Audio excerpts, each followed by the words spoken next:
This man was once banned from entering the United States.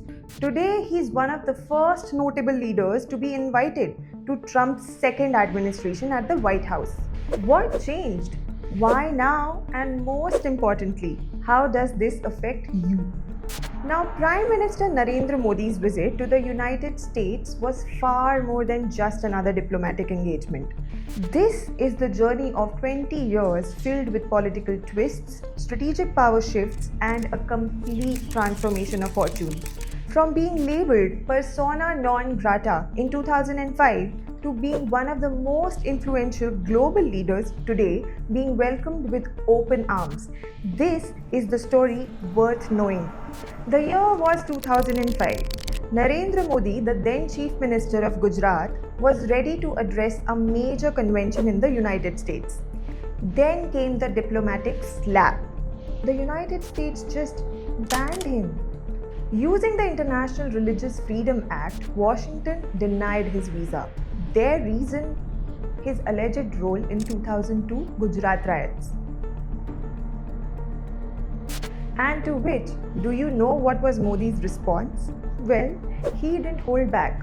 In a direct rebuke, he compared the decision to America's own foreign policy failures. Also, here's what they didn't tell you. This wasn't just about Gujarat. A network of US-based anti-Modi groups, including the Indian American Muslim Council and the Coalition Against Genocide, orchestrated a lobbying campaign. They pressured American lawmakers, influenced media narratives, and strategically cited a never-before-used 1998 law called the International Religious Freedom Act to bar Modi from entering the US. So, how did they do it? Well, they played the astroturfing game. They didn't just work behind closed doors, they manufactured the illusion of grassroots movement to push their agendas, to manipulate policymakers, the media, and the public. They flooded Congress with petitions. US Representatives John Conyers and Joseph Pitts invoked the Immigration and Nationality Act to block Modi's visa officially, even though no Indian court had convicted him. The dominoes started falling. American Express, Hilton, Intercontinental all pulled out of the convention where Modi was supposed to speak. But the Asian American Hotel Owners Association, they stood their ground. Modi addressed them anyway by satellite. Now, let me show you something interesting. Was this really about human rights? Nelson Mandela, labeled terrorist, then a hero. President Hugo Chavez, banned, then quoted for oil. Sudanese President Omar al-Bashir, sanctioned and then pardoned. Turkey's President Recep Tayyip Erdogan, restricted and then made a crucial ally. The pattern is clear.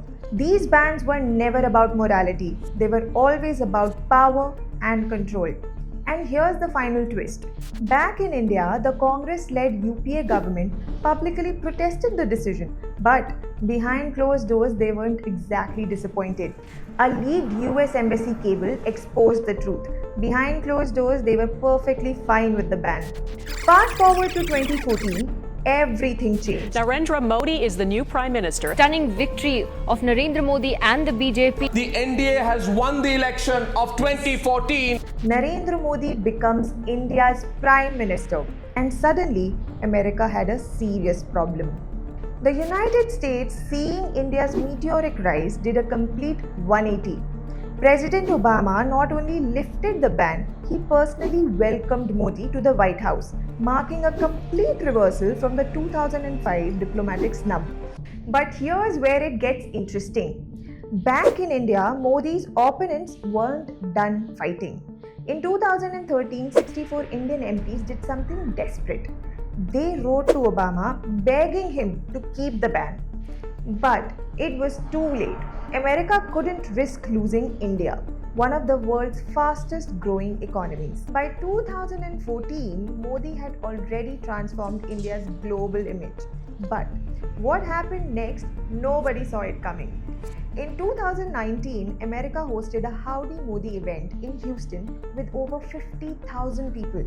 And this time, Trump himself was standing by Modi's side.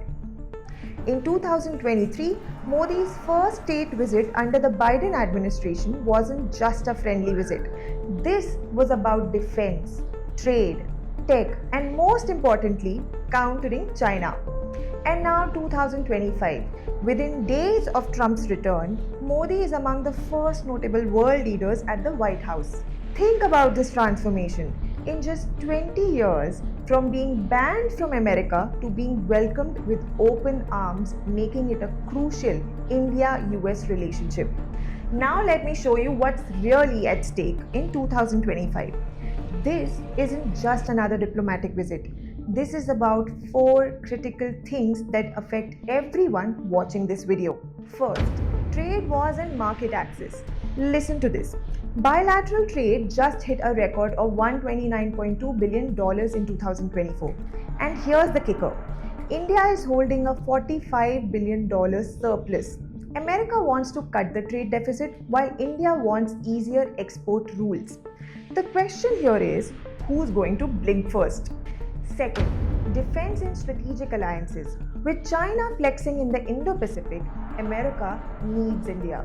We're talking military cooperation, advanced tech sharing, and everything. But it's not just about weapons, it's about who controls the Pacific. Third, the tech race. This is huge. We're talking AI, quantum computing, semiconductors, the future of technology itself. India had also signed a $3.5 billion deal for 31 MQ-9B drones. But that's just the beginning. Fighter jet engine co-production is also on the table. Now let's talk about the immigration. 18,000 undocumented Indian immigrants flagged, 104 already deported. But here's what we don't know. The fate of H-1B visa holders and Indian students, which hangs in the balance. And so, why does this matter?